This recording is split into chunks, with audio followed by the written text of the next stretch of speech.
तो तुम्हारा आदि भी तुम्हारे हाथ में नहीं, तुम्हारा अंत भी तुम्हारे हाथ में नहीं, तो तुम्हारा मध्य तुम्हारे हाथ में कैसे? क्या श्वास तुम ले रहे हो? तुम्हारी कोशिश से जी रहे हो तुम? नहीं। तुम्हारी कोशिश से यदि जीते तो एक श्वास ज्यादा लेके दिखाना मौत के समय, नहीं होगा।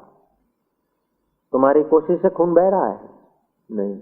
तुम्हारे प्रयास से कोई ये बाल बढ़ रहे हैं? नहीं। तुम्हारे प्रयास से श्वास चल रहे हैं? नहीं।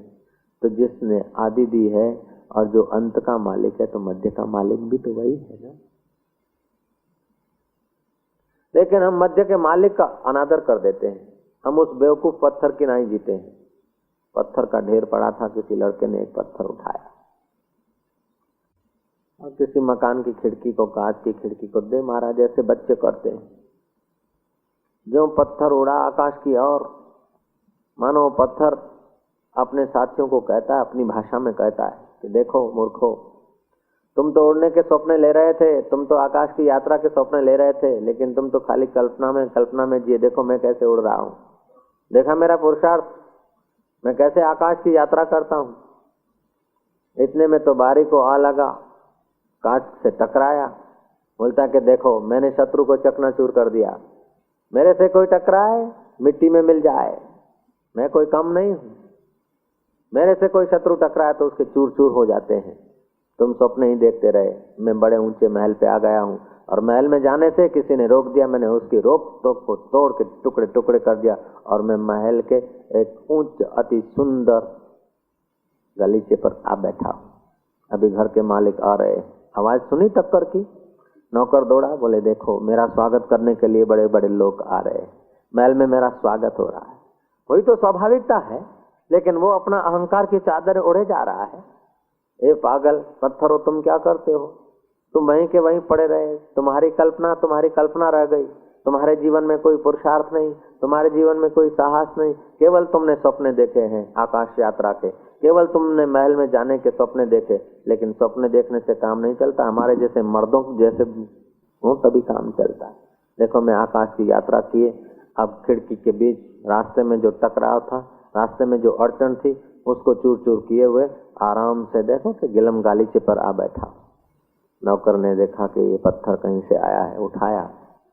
वो भीतर ही भीतर धन्यवाद देता है कि मेरे जैसे आदमी को आप ही ने पहचाना है, दूसरा पहचान भी कैसे सकता है। मेरे आने पर तुमने आकर स्वागत किया, खूब धन्यवाद, बहुत बहुत धन्यवाद।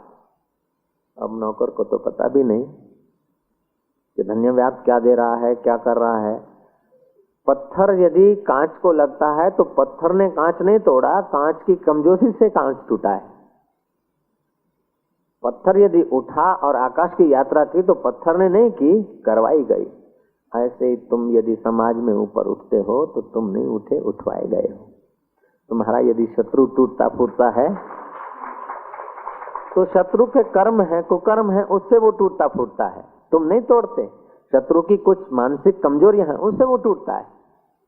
लेकिन हम ओढ़ लेते हैं कि फलाने को मैंने ठीक कर लिया, फलाने को मैंने ठीक कर लिया, फलाने ने ऐसा कर दिया, फलाने ने वैसा कर दिया, मैंने इतना इतना किया है, मैंने बच्चे की शादी करा दी है और मेरे साथ फलाने का केस हुआ और मैं जीत गया, उसको हरा दिया। जीतना तुम्हारे हाथ की बात न थी, उसके कुछ पुण्य दुर्बल थे, इसलिए वो हार गया, तुम जीत गए। उसने मेरे को हरा लिया है, उसने नहीं हराया है। तुम्हारे पास कुछ ऐसा था, तुम हार गए, जीत गए। लेकिन हार और जीत है ऐसे ही जैसे पत्थर और कांच। पत्थर कुछ ठोस है, बच्चे ने उठाया है, दीवार पर लगाया है, इत्तेफाक हो गया, स्वाभाविक कहीं टकरा गया। वो बोले जा रहा है कि अरे मूर्ख साथियों, तुमको पता नहीं जिंदगी कैसे बिताई जाती है। खाली तुम पड़े हो ढेर के ढेर, यहीं सड़ जाओगे, गल जाओगे। उठो, कुछ पुरुषार्थ करो। देखो मैं कैसे आकाश की यात्रा किए जा रहा हूँ। अब देखो बकमल पर विराजमान है, अब आएंगे स्वागत करने के लिए महल के मालिक। नौकर ने उठाया पत्थर को, खिड़की तो टूटी हुई थी, जहां से टूटी हुई थी वहीं से फेंकने का विचार किया। तब तो वो पत्थर सोच रहा है कि मैंने देखो इतना पुरुषार्थ किया, शत्रु को नाश किया, जरा आराम ले लिया। अब मैं फिर अपने पुराने देश जाऊंगा, पुरानी जगह जाऊंगा। धन्यवाद हे महल के मालिक, तुम मुझे पुरानी जगह जाते जाते देखना, उड़ के ही जाऊंगा, मुझे पंख फूटे हैं। हमारे साथी तो मूर्ख रहे, हमें पंख फूट जाए, हम आकाश की यात्रा करें, हम ये करें, वो कल्पना ही करते रहे, लेकिन पंख तो हमारे जैसे को फूटते, उनको क्या फूटेंगे। तुम देख ले, मेरा फोटो ले ले, मेरी याददाश्त रख देना कि हजारों हजारों में से मैं एक हूं जो तेरे महल तक पहुंचा। पत्थर कल्पना किए जा रहा है। ये पत्थर की कथा नहीं, हम लोगों की तो कथा है, हमारे जड़ मन की तो कथा है। होता है नियति में, घटना घटती है नियति में। हम कहते कि मैंने ये कर लिया, मैंने इतना कर लिया, मैंने बच्चे को जन्म दिया। तूने बच्चे को जन्म दिया और एक खाया पिया ईश्वर की चीजें तेरे मुंह से गया और यहाँ से निकला जंतु, उसको तूने जन्म नहीं दिया, तेरे से केवल वो पसार हुआ। पसार भी तूने नहीं किया गया है। श्री राम। मेरा लड़का जो है ना, पहले नंबर का लड़का, ऐसा फर्स्ट क्लास है क्या, वो तो पैदा हुआ ना तो 10 मिनट तक तो बस हंसता ही रहा। ऐसे बच्चे को मैंने जन्म दिया। बस तेरी वही कहानी है जैसी पत्थर की कहानी। श्री राम। बच्चे मेरे में बच्चे वाला, लेकिन बुद्ध पुरुष समझता है कि जिसको संसारी मैं कहते हैं उस मैं का तो कुछ नहीं, उस मैं की तुच्छता वो जानता है। उसलिए ज्ञानी अपने को कर्ता नहीं मानता, ज्ञानी समझता कि विराट के द्वारा हो रहा है। और अज्ञानी पत्थर की जगह पर है, कुछ होता है समझता मैंने किया। तो अज्ञानी की कृति में सत्यता है। अज्ञानी जरा सा पुण्य करता है तो भी बंध जाता है, जरा सा पाप करता है तो भी बंध जाता है, जरा सा ध्यानस्थ होता है तो भी अंदर से फूला जाता है कि आज इतना ध्यान किया, आज इतना जप किया। और जरा सा थोड़ा इधर उधर करता कि आज ऐसा हुआ, तो जरी जरी बात में वो खिन्न होता रहता है, प्रसन्न होता रहता है, हर्षित होता रहता है, शोकातिर होता रहता है। लेकिन ज्ञानी समझता कि हर्ष और शोक भी मन के खेल हैं, समाहित और चंचलता भी अंतःकरण के खेल हैं। मैं तो जो हूँ वो हूँ। बुद्ध पुरुष अपने स्वरूप को जानता है। श्रीमद् भागवत का ये श्लोक है, स्कंद 11वां, श्लोक 25वां, अध्याय 28वां। समाहिते कह करणै गुण आत्मभी। समाहित को, जिसे मेरे स्वरूप का भली भांति ज्ञान हो गया है, उसको समाधि से भी क्या फायदा और विक्षेप से हानि क्या। जैसे आकाश को मेघ हो जाए तो क्या लाभ और मेघ बिखर जाए तो क्या लाभ। न हानि है न लाभ है। हानि और लाभ चालू सपने में रहते हैं। जब तुम बचकाने जीवन में जीते हो, जब देह को मैं मानते हो, कुटुंबियों को मेरा मानते हो और संसार को सच्चा मानते हो, समझो तुम्हारा दुर्भाग्य चालू हो गया। देह को मैं माना, कुटुंबियों को मेरा माना और संसार को सच्चा माना, महाराज फिर समझो दुर्भाग्य ने ठेका ले लिया। फिर एक मुसीबत को तुम बड़ी मुश्किल से धकेलोगे तो दूसरी मुसीबत आ जाएगी, और होगी मुसीबत तुम उसको भी अच्छा मान लोगे। थी तो मुसीबत, नौकर ने उठाकर पत्थर फेंका जहां पत्थर थे, वो पत्थर कह रहा कि मैं घूमा, सैर किया, शत्रु से टकराया, शत्रु को चूर चूर कर दिया, फिर थोड़ा मैंने आराम कर दिया। लेकिन अपना देश तो अपना देश, अपने साथी तो अपने साथी। फिर मैं अपने साथियों के बीच आ गया, अपने साथियों के बीच में टेंग मार रहा है कि देख मैं घूम के आया, आकाश की यात्रा करके आया, महलों की हवाएं खाकर आया, गलीचों पर विराजमान होकर आया, और सेठों के द्वारा फिर मैं बड़े आदर के सहित फिर अपनी जगह पर आ गया। तो क्या पत्थर ने किया कुछ? वो ले रहा है। ऐसे ही अहंकार जो है जड़ है, अहंकार ने कुछ किया नहीं। इंद्रियां हैं, चेतना है, संसार है, स्वाभाविक घटना घटती है, कर्मानुबंध से घटना घटती है, स्वभाव से घटती है, परिस्थितियों से घटती है, घटना घटती हुई दिखती है। लेकिन सपने जैसी आज से 100 साल पहले भी तो लोग रहे होंगे, तुम में से एक भी न होगा। उन्होंने भी कैसा संसार को सच्चा समझा होगा, कितना खिंचाव से जिए होंगे, अनुकूलता में कितने खुश रहे होंगे, प्रतिकूलता में कितने परेशान हुए होंगे, बच्चों को जन्म देते समय कितने अपने को भाग्यशाली मानते होंगे, कोई मर गया होगा तो कितने रोते होंगे, ककड़ते होंगे। अभी देखो तो सब सपना बन गया, मानो आए कि नहीं वो भी पता नहीं।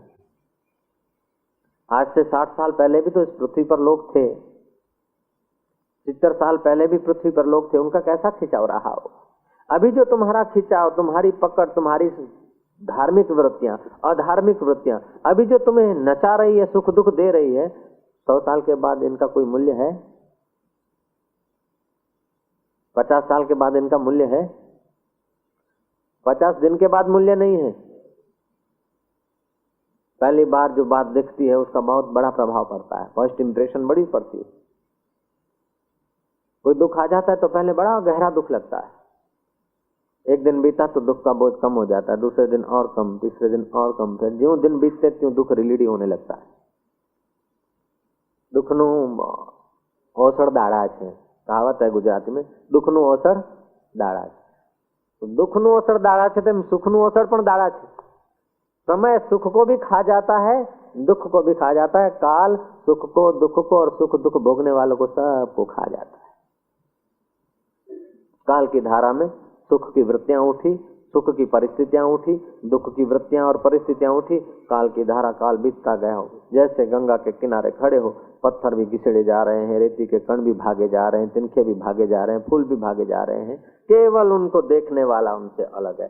ऐसे ही सुख की वृत्तियां भी आई और गई, सुख की परिस्थितियां भी आई और गई, दुख की परिस्थितियां आई और गई, बचपन भी आया और गया, जवानी भी आई और गई, सफलताएं भी आई और गई, मित्रता भी आई और गई, लेकिन न जाने वाला एक चेतन है, उसको किसी ने जाना नहीं। जिसको जानना चाहिए उसको नहीं जानते हैं, और जिसको जानने की कोई जरूरत नहीं है उसी चीजों को हम जान रहे हैं, उसी पूरे करकट को इकट्ठा कर रहे हैं और लिखा है कि ये मेरा संसार है, ये मेरा घर है, मगन निवास। जैसे उस बूढ़े फकीर ने लिखा था ना, किस पर, पोटकी पर पूरा करकट था, लिखा था ये मेरा संसार, दुनिया क्या जाने, दुनिया लुंडी क्या जाने, ये मेरा सर्वस्व, ये मेरी माया, चारों तरफ लिखा था। ऐसे ही हम भी अपनी खोपड़ी की पोटकी में लिखे रहते हैं कि मेरा सर्वस्व है, मेरी पत्नी मेरा सर्वस्व है, मेरे बेटे मेरा सर्वस्व है, मेरी इज्जत मेरा सर्वस्व है, मेरा राष्ट्र मेरा सर्वस्व है, मेरा देश मेरा सर्वस्व है। कुछ न कुछ हमने लिख रखा है। तुम्हारा न कोई बहन है, न कोई तुम्हारा भाई है, न कोई तुम्हारा मित्र है, न कोई तुम्हारा शत्रु है, तुम्हारे तो तुम ही हो। श्री राम। मन तू है ज्योति स्वरूप भाड़िया, तू है ज्योति स्वरूप, अपना मूल पहचान, अपने स्वरूप को पहचान। आदमी मान्यताओं से ऐसा बंध जाता है, ऐसा पकड़ा जाता है। ईश्वर की सृष्टि में दुख नहीं है, ईश्वर की सृष्टि में बंधन नहीं है। सृष्टियां दो प्रकार की होती है, एक होती है जीव सृष्टि और दूसरी होती है ईश्वर सृष्टि। जीव सृष्टि सापेक्ष होती है और ईश्वर सृष्टि स्वाभाविक होती है। स्वाभाविक हवा लगती है, ईश्वर नहीं कहता कि अब हवा लगे, मैंने हवा को लगाया, मैंने इतने लोग जिलाए, मैंने इतने लोग पैदा किए। सूर्य जो है स्वाभाविक, उसका स्वभाव है तेज, और उससे सारा जीवन जी रहे लोग। जीव सृष्टि है अपनी काल्पनिक। जीव सृष्टि में दुख और सुख होता है। दो भाई थे, उनके दोनों बच्चे विदेश में पढ़ने को गए। एक बच्चा जो छोटा था वो जरा सीधा साधा था, सज्जन था, ईमानदारी से पढ़ा, साइड बिजनेस करने की कोशिश की, छोटी सी नौकरी मिल गई और धीरे धीरे उसका प्रोग्रेस हुआ। 10-20 हजार डॉलर कमा लिए उसने। बड़ा जो था तो कुसंग में आ गया और खूब शराबी कबाबी हो गया और बुरे रास्ते चला गया, तो शरीर खराब हो गया और कुछ रोग हो गया ज्यादा दारू पीने से। अल्कोहल बढ़ गया शरीर में, फेफड़े खराब हो गए, अस्पताल में वो मर गया। समझ लो, मान लो, जब बड़ा लड़का बड़े भाई का चल बसा है और छोटा आगे बढ़ा है, जी रहा है, वहां से कोई आदमी आया, उसने ये बात जानी और दोनों भाइयों को जाकर खबर देनी थी कि तुम्हारा लड़के ने ऐसा ऐसा करा, वो मर गया। और वो जो छोटे वाला था उसको कहना था कि जो छोटा सा है वो अभी ठीक है, 4-6 महीने के बाद आ जाएगा, खूब पैसे कमाए। लेकिन आने वाले रास्ते के आदमी ने देखा कि बड़ा जो है वो दिल का खुला है और छोटा है जो कंजूस है। जिसको बधाइयां देनी है वो कंजूस है और जिसको मौत की खबरें सुनानी है वो दिल वाला है। तो उसने क्या करा, उसकी खबर उसको सुना दी और उसकी खबर उसको। जिसका लड़का मर गया है उसको बोलता कि तुम्हारा लड़के ने तो खूब प्रोग्रेस किया है, एक सर्विस पा लिया है और $200 महीने का कमाता है और भी थोड़ा 25-50 हजार डॉलर कमा लिए हैं, फैक्ट्री खोल लिया है, तुम्हारा लड़का 4-6 महीने में आ जाएगा। जिसका लड़का मर गया है उस पिता को कहता कि तुम्हारा लड़का 4-6 महीने में आ जाएगा। वो तो खुशियां मनाता है और इनाम देता है। ईश्वर की सृष्टि में तो बड़े भाई का लड़का मर चुका है, ईश्वरी जगत में तो वो नहीं है, लेकिन मानसिक कल्पना में उसका प्रोग्रेस है तो और इनाम देता है। जो छोटा लड़का जिंदा है उस छोटे भाई को कहता है कि तुम्हारा लड़का तो ऐसा कुछ एक्सीडेंट हुआ, ऐसा ऐसा हुआ, मर गया। वो कंजूस आदमी रोता है, चिल्लाता है। अब भगवान की दुनिया में, ईश्वर की सृष्टि में छोटा जीता है, लेकिन जीव की दृष्टि में छोटा मर गया है, तो उसके मुंह पर आघात लगा, वो दुखी हो रहा है। बड़ा मर गया है, लेकिन बड़े के बाप के नजर में बड़ा जीता है तो वो खुशियां मनाता है। तो ईश्वर की सृष्टि में कोई मरता है या जीता है तो सुख दुख नहीं होता है, लेकिन हमारे मुंह पर जब चोट लगती है तब हमें सुख दुख होता है। अभी अस्पताल में कितने के ऑपरेशन होते होंगे, कोई तो चल बसे होंगे, कई शमशान की यात्रा में होंगे, आपको कोई परेशानी नहीं, लेकिन जिससे तुम्हारा संबंध है उसकी तुम्हारे असर होती है। तो मन से हम लोग संसार को सच्चा समझते और संबंधों को सच्चा मानकर, 4 दिन के जीवन में संबंधों को सच्चा मानकर हम सुखी दुखी होते रहते हैं, परेशान होते रहते हैं, और कर्मों की जाल को हम बुनते रहते हैं, कर्म बढ़ाते रहते हैं। तो बुद्ध पुरुष, ज्ञानी पुरुष जो है, कर्मों की जाल को बुनते भी नहीं, काटते भी नहीं। वो समझते कि कर्मों की जाल जब हम अज्ञानी थे, हम अपने स्वरूप को नहीं जानते थे, तब तक कर्म सच्चे लग रहे थे। जब अपने आप को जाना तो देखा कि कर्म एक खेल है। बुद्ध पुरुष समझते हैं कि साइड में हो रहा है जो हो रहा है, जिससे मित्रता होना है हो रहा है, शत्रुता होना है हो रहा है, अनुकूल होना है हो रहा है, लेकिन है सारा संसार स्वप्न। स्वप्न में 4 मित्र बन गए तो घाटा क्या, 10 शत्रु बन गए तो घाटा क्या, और शत्रु और मित्र आंख खोली तो तुम्हारा ही तो ख्याल था। ऐसे ही यहाँ भी जब तुम्हारी आंख खुले तो पता चलेगा कि तुम्हारा ही ख्याल था। तुम्हारा जब ख्याल दौड़ता है शत्रु के तरफ, तुम अशांत होते हो, मित्रों के तरफ होता है तो तुम आकर्षित होते हो। लेकिन तुम्हारा ख्याल जब समाधि में चला जाए, तुम्हारा ख्याल यदि आत्मचिंतन में चला जाए तो शत्रु और मित्र। तो भागवत के 12वें स्कंद में आता है कि हे उद्धव, जो लोग अपने को अपना स्वरूप का चिंतन छोड़कर किसी की निंदा स्तुति में पड़ते हैं, अपने को देखे बिना जगत को सत्य मानते हैं, वे लोग तुरंत परमार्थ से नीचे आ जाते हैं। आत्मज्ञान से, आत्मज्ञान का जो अभ्यासी साधक है वो तुरंत नीचे आ जाता है। जब तक बोध नहीं हुआ, जब तक पक्का ज्ञान नहीं हुआ, तब तक साधक को संभल संभल के कदम रखना चाहिए। किसी की निंदा में, किसी की स्तुति में, किसी के सुख में, किसी के दुख में इतनी सत्य वृत्ति न डालो कि तुम्हारा सत्य स्वरूप आत्मा ही तुम खो डालो। तो वशिष्ठ जी कहते हैं कि हे राम जी, बुद्ध पुरुष होने के लिए, बोध को पाने के लिए 3 उपाय करने चाहिए। वासना क्षय, मनोनाश और ज्ञान, ये 3 चाहिए। जगत की आस्था हटती जाए, जगत के लिए जो सत्य बुद्धि है, वासना जो उठती है, वासना क्षीण होती जाए, मन की चंचलता नाश होती जाए और अपने स्वरूप की पहचान होती जाए। ये तीनों है तो कठिन, लेकिन ये करने से महापराक्रम सिद्ध होता है। पद्मासन पर बैठ के, मूल बंद उड़ान बंद करके एक माला केवल कोई जप करे, उसके जीवन से निराशा चली जाएगी, हताशा चली जाएगी, रोग काफी चले जाएंगे। पद्मासन रोग नाशक है। पद्मासन तो समझते हो, एक पैर एक साथड़ पे, दूसरा पैर दूसरी साथड़ पे चढ़ा दिया, और ये सुबह सुबह करो खाली पेट, अथवा शाम को, रात को खाने के पहले इस आसन पे बैठा जाए। कहते हैं कि 3 घंटा और 36 मिनट अभ्यास करके थोड़ा थोड़ा बढ़ाए, बैठे न तो वो जल्दी से जल्दी सबसे होगा। 6 महीना केवल करें, 3 घंटे और 36 मिनट, बड़ा सामर्थ्य होगा। एक एक ग्राहक को मस्का लगाने की जरूरत नहीं भाई, गोली मठी होनी, पिपरमिंट उठी, से किथे तो रही नहीं।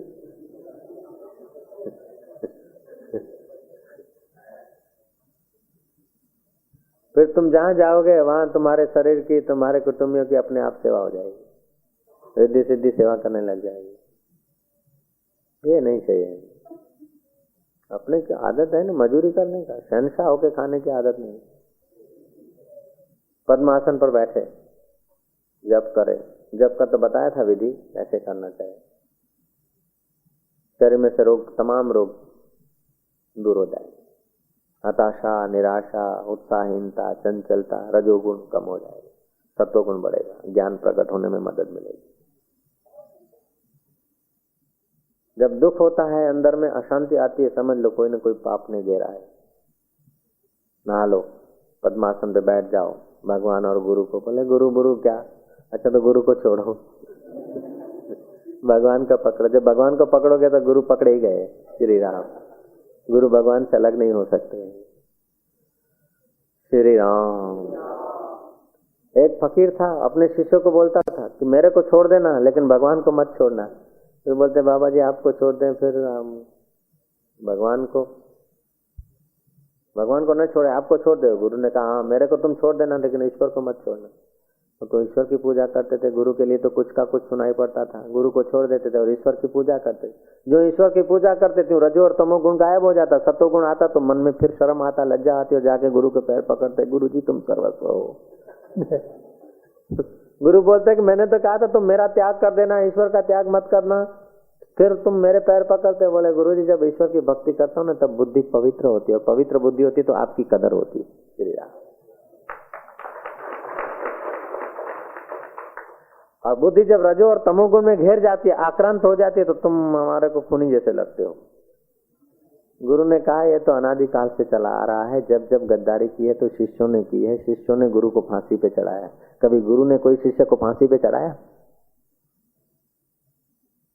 तो हाँ होता आ रहा है, तुम चिंता मत करो। फिर भी मैं तेरे को कहता हूँ, मेरे को छोड़ देना, ईश्वर को मत छोड़ना। बोले बाबा जी न आपको छोड़ूंगा न ईश्वर को छोड़ूंगा। गुरु ने कहा जब तक तू अपने आप को छोड़ता आया है तब तक तू 1000 बार ईश्वर को छोड़ चुका है, 1000 बार गुरुओं को छोड़ा। तू अपने आप को जरा पा ले, फिर हमको छोड़ेगा तो बांधा नहीं, ईश्वर को छोड़ेगा तो बांधा नहीं। शिष्य आगे बढ़ता गया, साधना करता गया। एक दिन ऐसी कुछ घड़ियां आ गई कि गुरु पूरे बरस पड़े और अपने आप को जान लिया। फिर गुरु बोलता कि अब ईश्वर को भी छोड़, मेरे को भी छोड़। और सब बातें मुंह से नहीं कही जाती। अब जब बहुत प्यार में होते हैं ना, बहुत प्यार में होते हैं, बहुत धन्यवाद में होते हैं तो फूल उछाल लेते हैं, बहुत धन्यवाद में होते हैं तो हार पहरा देते हैं, बहुत नाराजी में होते हैं तो आंखों से कुछ कह देते हैं, और बहुत नाराजी में होते हैं तो कुछ गालियों से कह देते हैं। उससे भी ज्यादा नाराजी में होते हैं तो आप हाथों से भी कुछ कह देते हैं। जरूरी नहीं कि सब जगह भाषा हो, आप कहना कुछ चाहते हैं लेकिन वहां भाषा टूंकी पड़ती है तो तुम्हारे आंखें बोलती है, और आंखें भी टूंकी पड़ती है तो तुम्हारे हाथ भी कुछ कह देते हैं। ऐसे जब आप बहुत धन्यवाद में होते हैं तो वाणी रुक जाती है तो तुम्हारी आंखें और तुम्हारे हाथ कुछ कह देते हैं। उससे भी ज्यादा धन्यवाद में होते हैं तो कुछ नारियल बारेल रख देते हैं। उससे भी ज्यादा धन्यवाद में होते हैं तो अपने आप को ही रख देते हैं। दंडवत प्रणाम। जयराम जी की शिष्य गिर पड़ा, साष्टांग दंडवत प्रणाम। गुरु ने बोला क्या बात है बेटा, मैंने तो कहा तू भगवान को भी छोड़ दे, मेरे को भी छोड़ दे, लेकिन अपने आप को मत छोड़ना। बोले अपने आप को जब नहीं छोड़ा तब पता चला कि गुरु और भगवान मेरे अपने स्वरूप से अलग है ही नहीं। हम अपने आप को पकड़ूंगा तो आप तो है ही हैं।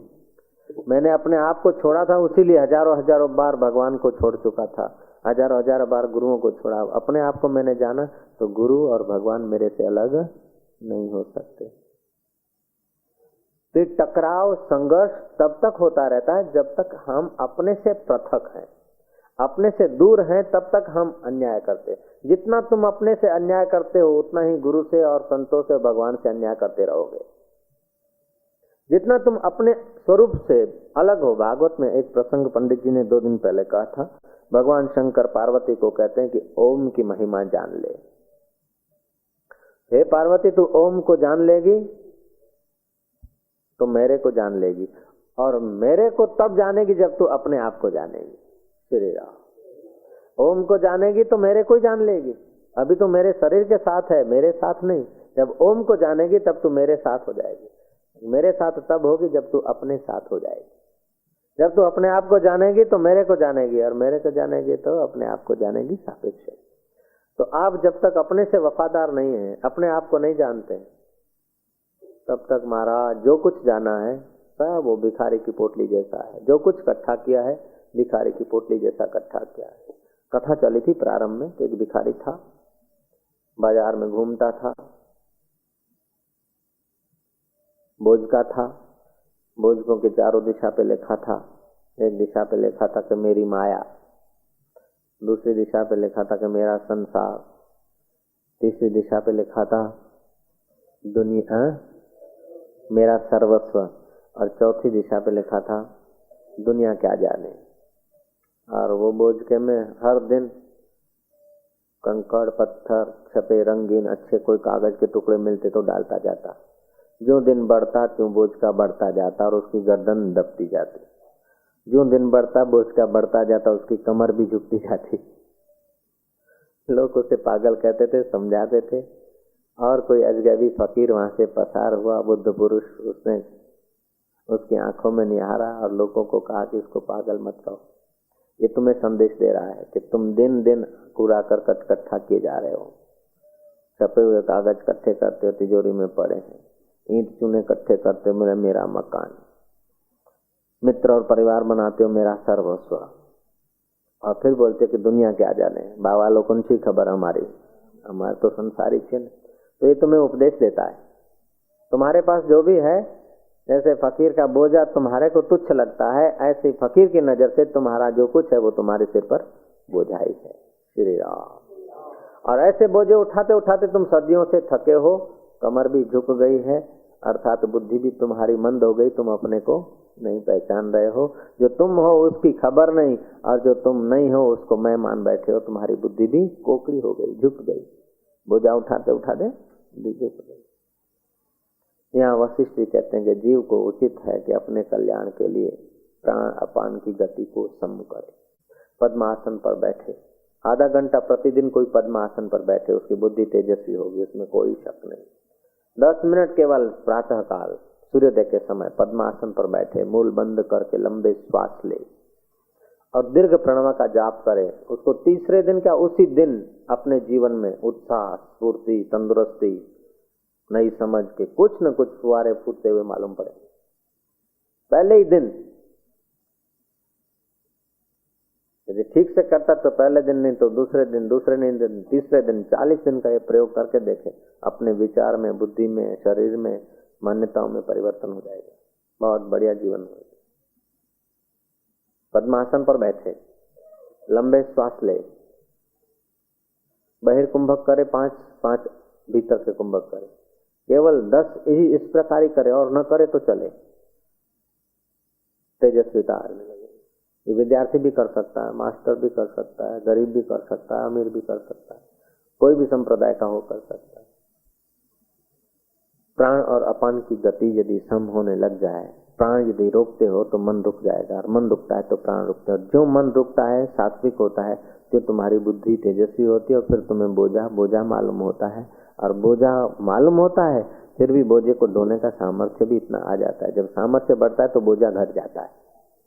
तंदुरुस्ती बढ़ती है ना, आपकी शक्ति बढ़ती है तो बोझा कम हो जाता है, और तुम्हारी शक्ति क्षीण होती जाती है तो बोझा ज्यादा लगता रहता है। यही कारण है कि ज्ञानवानों ने, बुद्ध पुरुषों ने संसार के जितने बोझे उठाए ना, संसार के जितने परिवर्तन किए, उतने अज्ञानियों ने नहीं किए। संसारी व्यवहार के बोझे जितने संतों ने उठाए, बुद्ध पुरुषों ने, ज्ञानियों ने उठाए, उतने हम लोगों ने नहीं उठाए। फिर भी उनको बोझा नहीं लगता है। तंदुरुस्त आदमी को, पहलवान को बोझा क्या लगेगा? दुर्बल आदमी को तो एक ईंट भी बोझा लग जाएगा, और पहलवान होगा तो छत को भी। तो तुम तंदुरुस्त हो जाओ। तुम तंदुरुस्त मानो शरीर चर्बी वाला हो जाए, मोटा हो जाए, ये नहीं। तुम तंदुरुस्त हो जाओ। तुम्हारी तंदुरुस्ती तुम्हारे मन पर, तुम्हारे प्राणों पर आधार रखती है। ओम शांति शांति। तो यहाँ श्रीमद् भागवत में आता है, समाहिते कह करणई गुण आत्मभी। समाहित को, जिसको समता प्राप्त हो गई है, जो समाहित तत्व को प्राप्त हो गया है, उसको समाधि से भी कुछ लेना देना नहीं, विक्षेप से उसको हानि नहीं होती, क्योंकि उसने समझ के माना है। मान लो गुलाब है एक बात है, लेकिन जान लो गुलाब है वो दूसरी बात है। जानकर जब कहोगे तो उसमें कुछ सच्चाई होगी, रंकार होगा, और मानकर जब कहोगे तो भीतर से कुछ डरापन होगा। ऐसे मान लिया जीव आत्मा सो परमात्मा, आत्मा अमर है, आत्मा अमर है, शरीर मरता है, मैं नहीं मरता, ये मान लिया तुमने। जाना नहीं है। जब मन की शुद्धता होगी, ध्यान द्वारा, समाधि द्वारा, तत्व ज्ञान के विचार द्वारा तुम जान लोगे, तब तुम न कहो तो भी तुम्हारे हिलचाल से, उठ बैठ से पता चलेगा कि तुम बुद्धत्व को पा चुके हो। ओम शांति शांति।